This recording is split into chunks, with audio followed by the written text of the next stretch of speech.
Bien-aimé, Shalom, notre Père est merveilleux, lui qui nous a aimés d'un amour véritable, qui nous a gardés et qui nous soutient.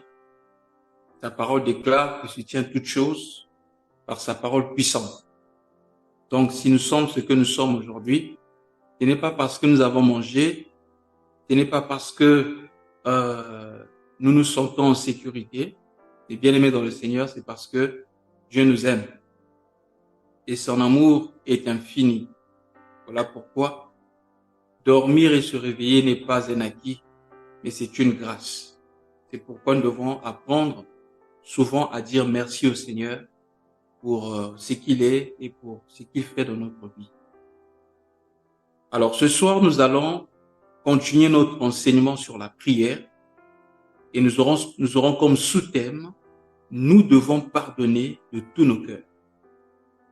Je répète, nous allons partager sur la prière et nous aurons comme sous-thème « Nous devons pardonner de tous nos cœurs ».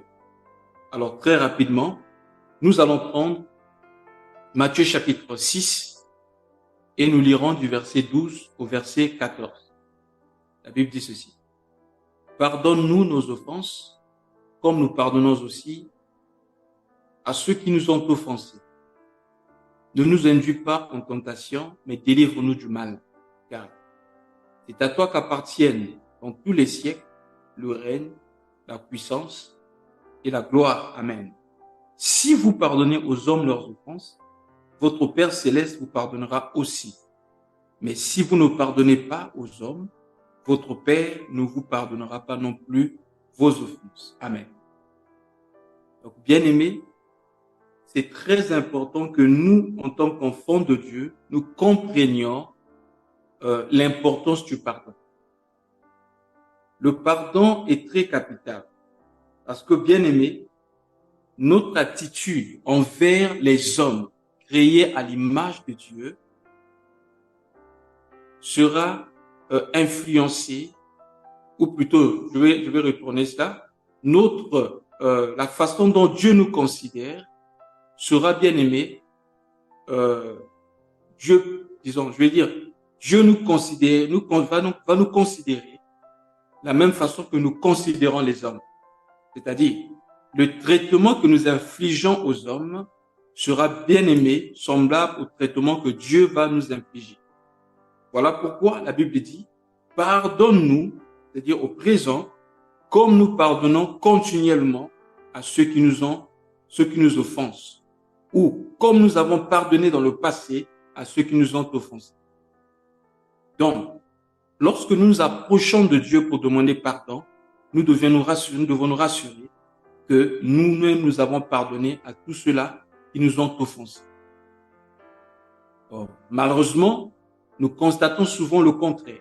Au milieu des enfants de Dieu, nous trouvons des gens qui sont capables de jeûner pendant 30 jours, de faire des sacrifices, de donner de l'argent, mais quelquefois, le cœur est fermé. Bien-aimé, c'est très important de pardonner parce que celui qui refuse de pardonner, il ferme le ciel. Ésaïe chapitre 59, du verset 1er au verset 3. On n'a pas le temps de tout lire. Ceux qui notent, vous pouvez noter pour lire après. Là-bas, c'est le prophète Ésaïe qui prophétise en disant, « En effet, la main de l'Éternel n'est pas courte pour sauver, ni son oreille trop dure pour entendre. Mais ce sont vos péchés qui vous cachent sa face. » Et la Bible dit, « Vos mains sont souillées de sang. » Les mains dont on parle là, ce sont les mains du cœur. Voilà pourquoi le Seigneur Jésus-Christ a dit, « Celui qui se met en colère contre son frère l'a déjà tué. » Bien-aimé, c'est très, très important le pardon. Parce que si nous ne pardonnons pas aux hommes leurs offenses, Dieu ne nous pardonnera pas non plus. Un jour, quand Jésus enseignait sur ces choses, l'apôtre Pierre va poser la question au Seigneur Jésus-Christ en disant, « Seigneur, dis-moi, plutôt dis-nous, si mon frère pêche contre moi et qu'il revienne, il dit, pêche contre moi en un jour, c'est-à-dire le même jour il fait le même péché, il pêche contre moi et il revient vers moi pour demander pardon. Devrais-je le pardonner s'il pêche contre moi jusqu'à 7 fois? Le Seigneur dit non, pas jusqu'à 7 fois, mais plutôt 70 fois 7 fois. Donc, si ton frère pêche contre toi 49 fois dans la journée, ce qui est pratiquement impossible, toi, tu le pardonneras. En effet, c'est pour dire que nous ne devons pas limiter le pardon aux hommes en fonction de la quantité, de la qualité du péché ou encore des fréquences du péché. Mais de la même façon que Dieu est miséricordieux envers nous tout le temps, nous devons l'être envers les hommes. C'est très important. Alors, le Seigneur, à un autre endroit, je crois qu'après avoir dit ça à Pierre, il va donner une parabole. Et cette parabole-là, le Seigneur va parler du serviteur impitoyable. Parce que je crois, dans notre thème, j'ai dit, nous devons pardonner de tous nos cœurs.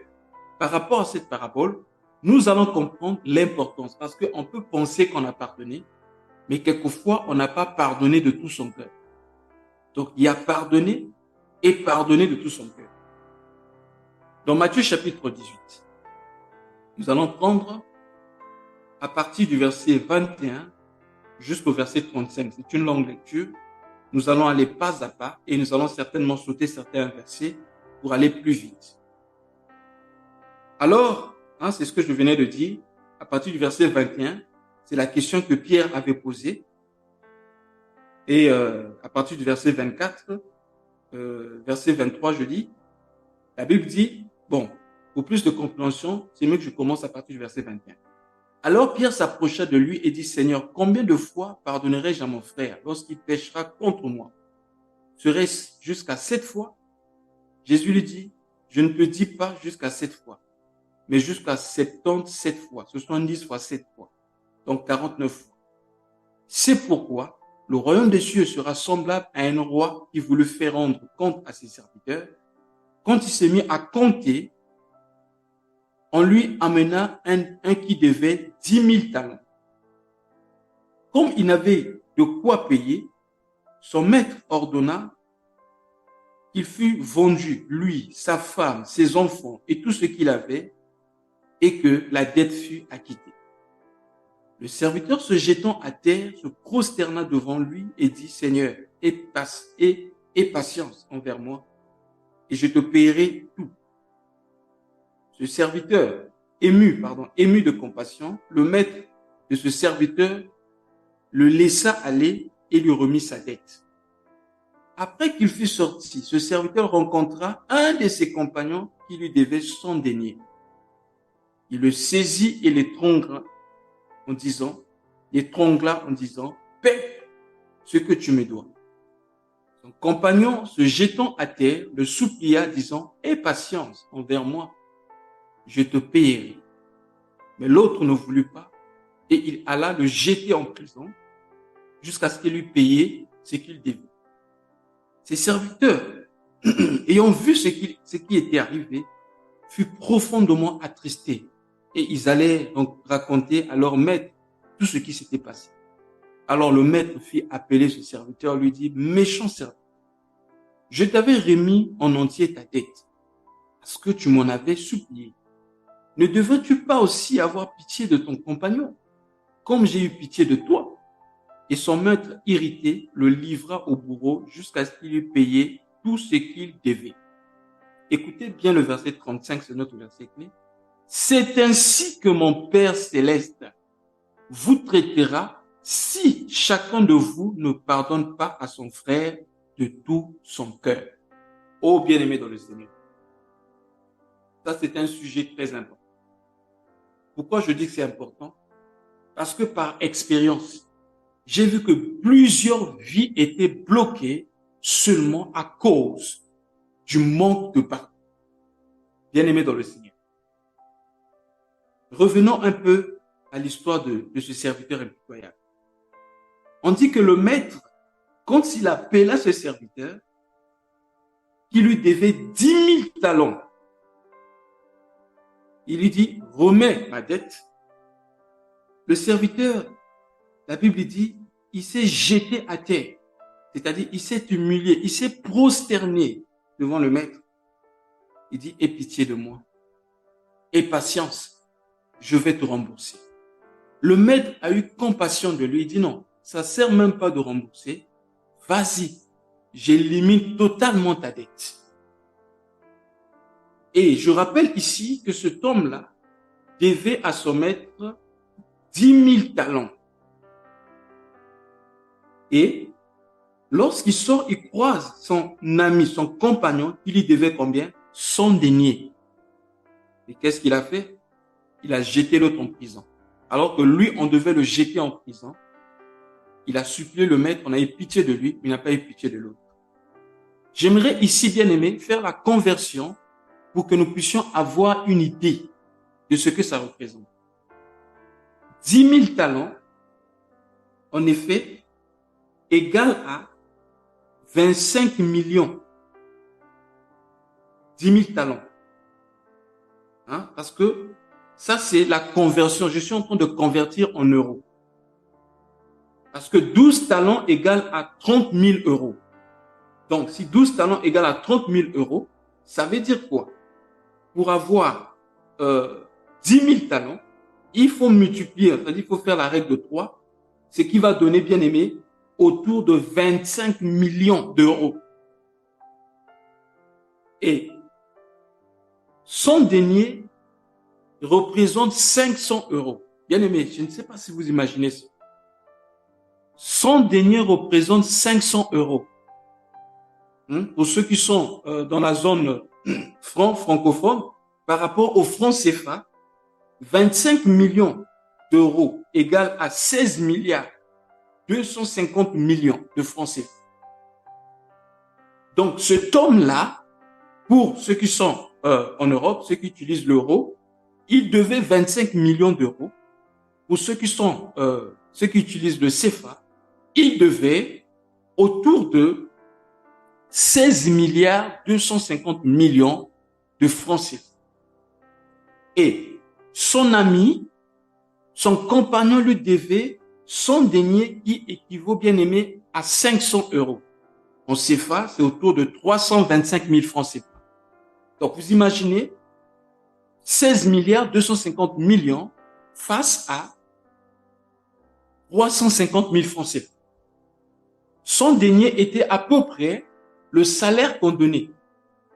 Donc, bien aimé dans le Seigneur, le salaire journalier.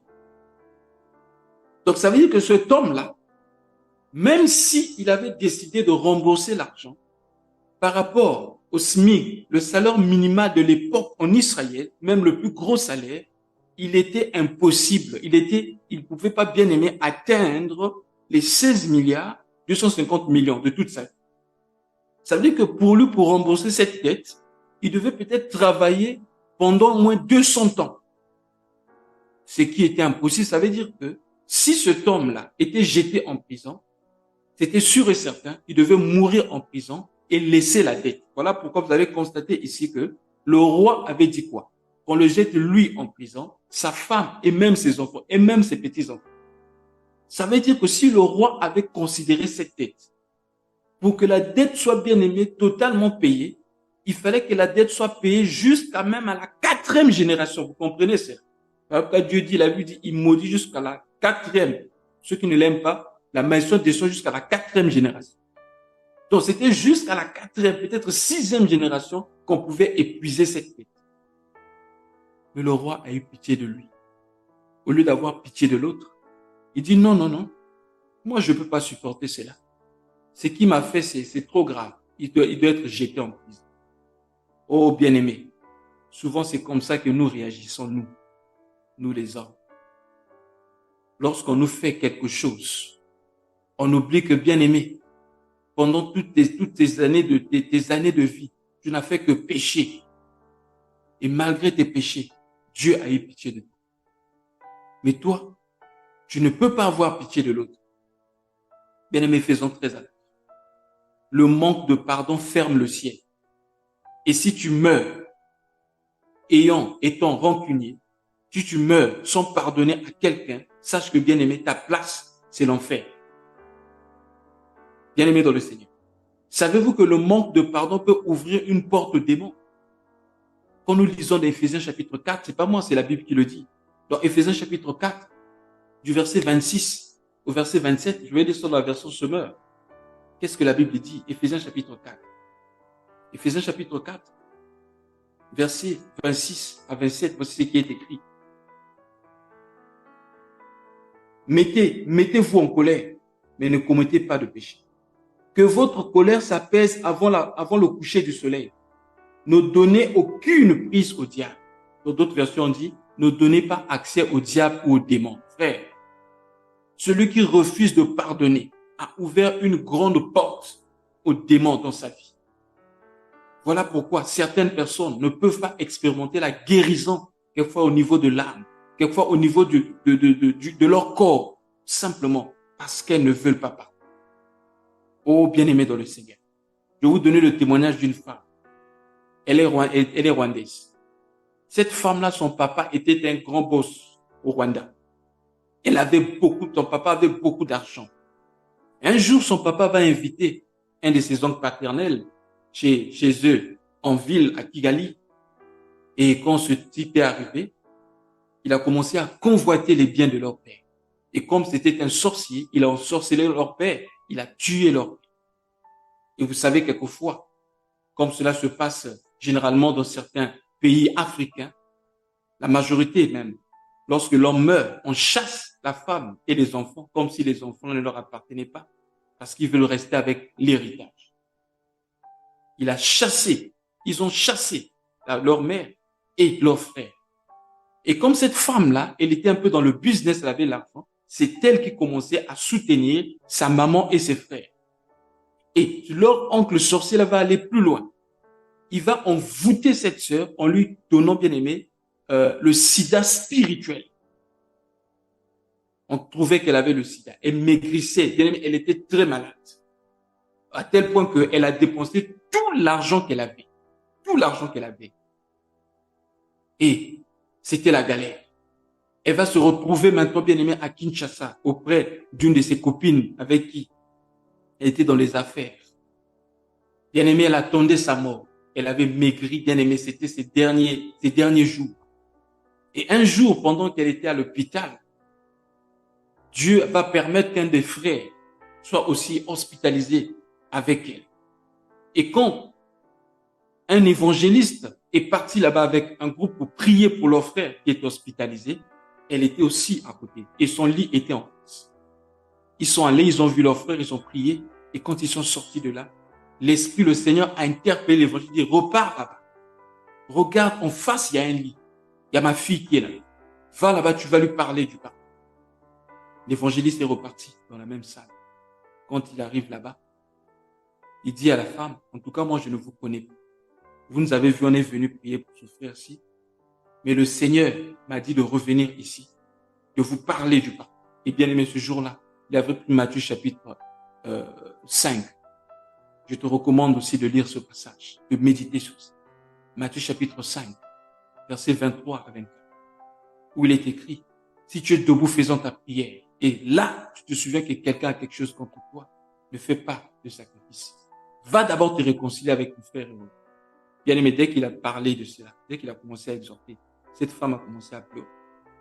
Elle dit, et c'est là qu'elle va raconter l'histoire, elle dit, j'avais décidé de ne jamais pardonner à mon oncle pour ce qu'il nous a fait. Cet homme a pris au moins 1h30 pour lui expliquer qu'il fallait qu'elle pardonne. Et bien aimé, elle a ouvert son cœur. Oh, dès qu'elle a dit, je pardonne, elle-même a senti comme s'il y avait un fardeau, quelque chose avait quitté son corps.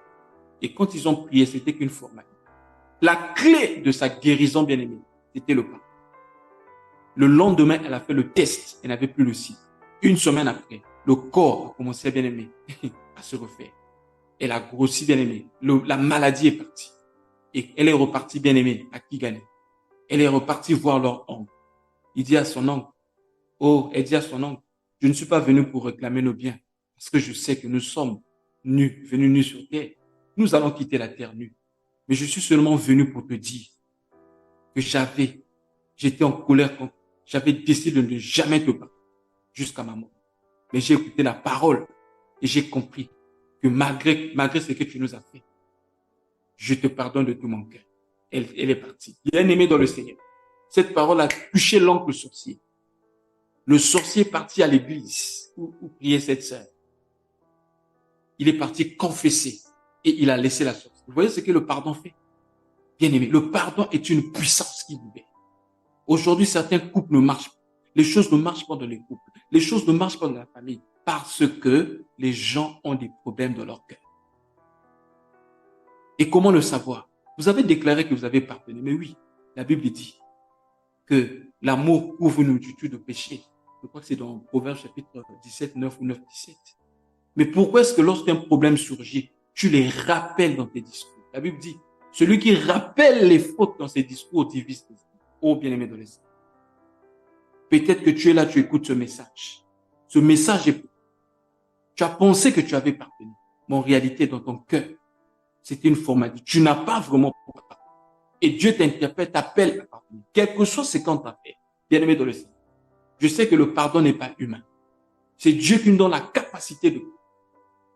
Tu n'es pas appelé à vivre avec, bien-aimé dans le Seigneur, ces blessures intérieures. Les blessures intérieures vont te détruire. Les blessures intérieures vont te fermer le ciel. Tout le temps, bien-aimé, quand tu penses à cette personne qui t'a fait du mal, tu sens des remords. Et pourtant, tu avais désiré de pardon. Mais tu sens, bien-aimé, ton cœur lourd. Tu sens l'amertume dans ton cœur. Ça veut dire que tu n'as pas encore pardonné. Il est vrai, bien-aimé, que lorsqu'on pardonne, nous avons notre mémoire. La mémoire garde des informations.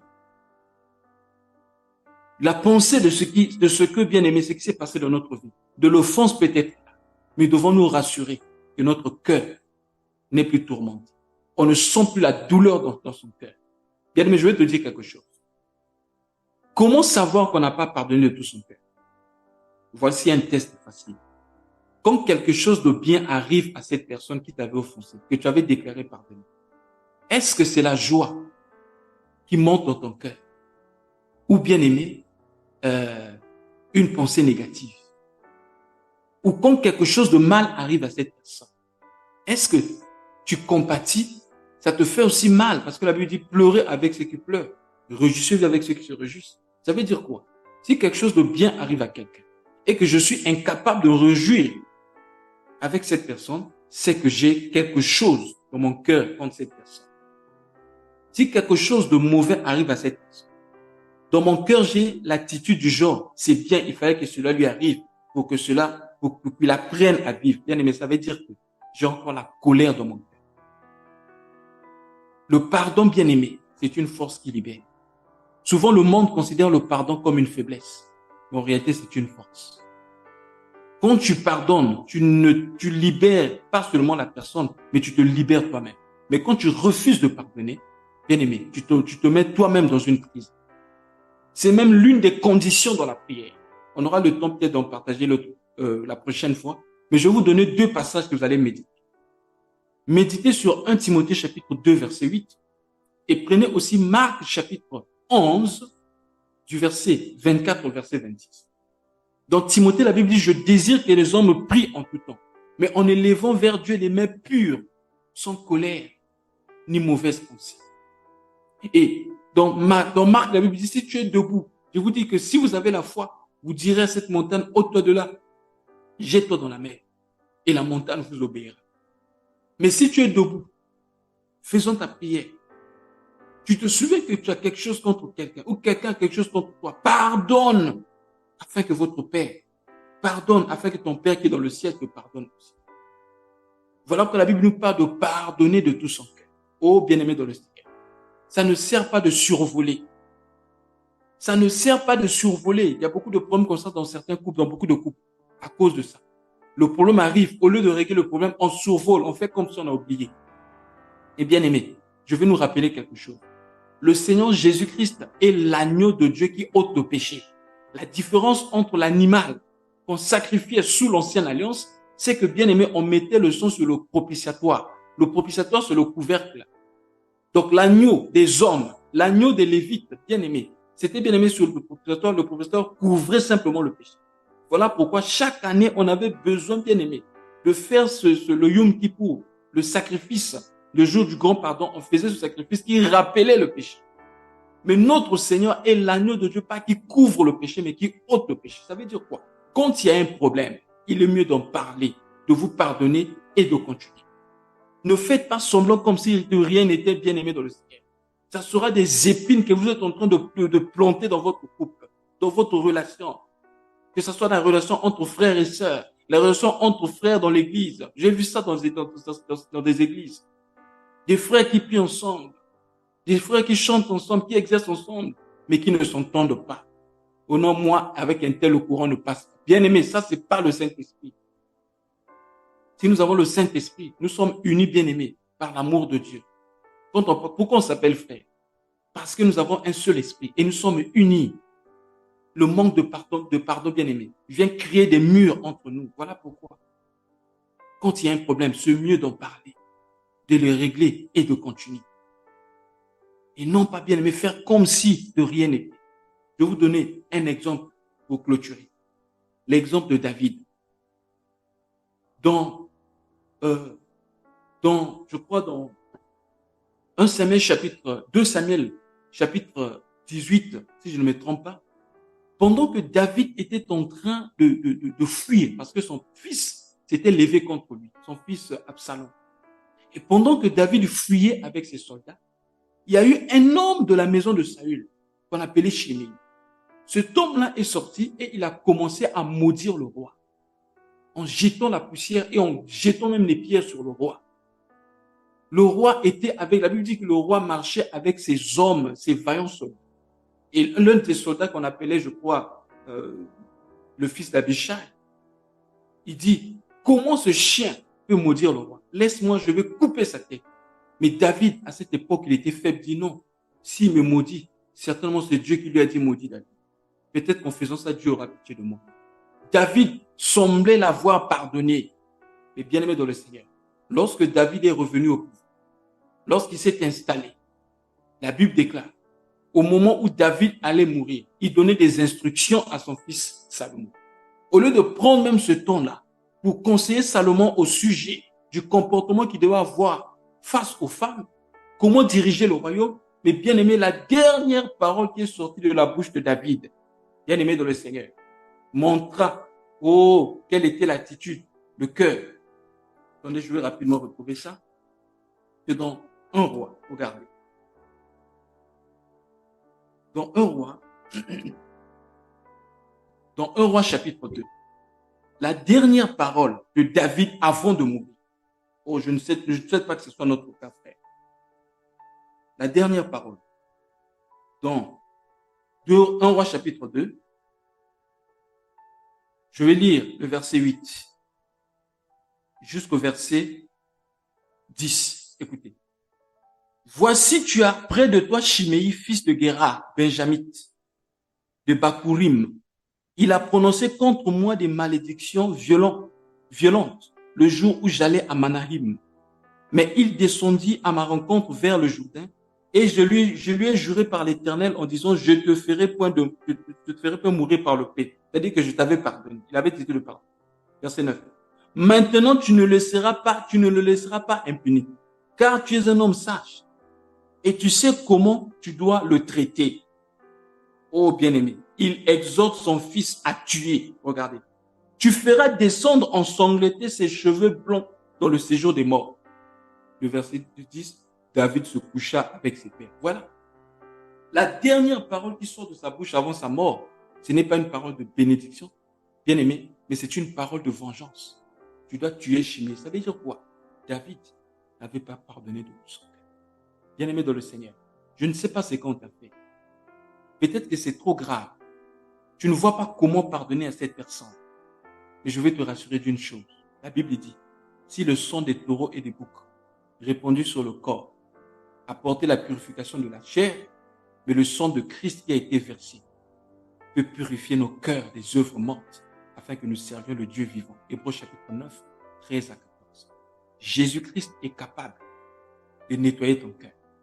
Il est capable de te donner la capacité de pardonner, d'oublier, de te délivrer de l'anxiété, de l'amertume, de remplacer là où il y avait l'amertume par la joie, de remplacer là où il y avait la colère Là où il y avait la vengeance, par la paix et la joie, afin que tu vives normalement et que, bien-aimé, tu sois donc, que tu sois en bonne relation avec Dieu. Parce que notre relation avec Dieu dépend aussi de notre relation avec les hommes. Si avec les hommes, on n'a pas réglé, on ne pourra pas être bien-aimé, en bon terme avec le Seigneur. Oh bien-aimé, je vais prier. Père, je te recommande ma soeur et mon frère. Tu connais son cœur et tu sais combien c'est difficile, je dirais même impossible pour nous de pardonner. Peut-être que ce qu'on lui a fait était trop grave. Son cœur était blessé et du coup, il a du mal ou elle a du mal à pardonner à cette personne. Je te prie ce soir de lui donner un cœur nouveau, capable de pardonner, de restaurer et de le délivrer. Si à cause du manque de pardon, la maladie était rentrée dans sa vie, au niveau de l'âme ou au niveau du corps, qu'il expérimente la guérison maintenant. Au nom de Jésus-Christ, que là où il y avait paix, l'amertume, que tu remplaces par la joie. Là où il y avait la peur, là où il y avait l'instabilité, là où paix, il y avait les palpitations, là où il y avait peur, le stress. Si il ou elle est devenue dépressive ou dépressif à cause du manque de pardon, Père, parce qu'elle a demandé, qu'elle a accepté de pardonner, parce qu'il a accepté de pardonner, qu'il soit libéré de la dépression ce soir même, dans le nom de Jésus-Christ. Amen.